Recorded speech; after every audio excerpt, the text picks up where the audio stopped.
இதுக்கு பேர் தான் கசகசா பழம்.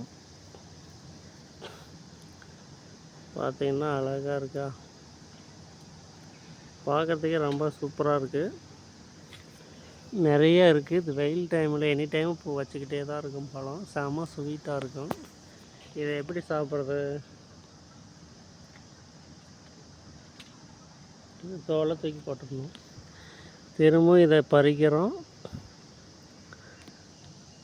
பறித்த பழத்தை அப்படியே சாப்பிட்றோம். இது ஸ்கின்னை தூக்கி வெளியே போட்டுருக்கணும். எக்கச்சக்கமாக இருக்குது ஃப்ரூட்ஸ். இது அதிகமாக சாப்பிட்டிங்கன்னா கோல்ட் ஆகிடும்.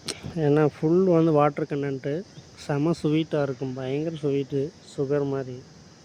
அதனால் லைட்டாக எடுத்துக்காங்க.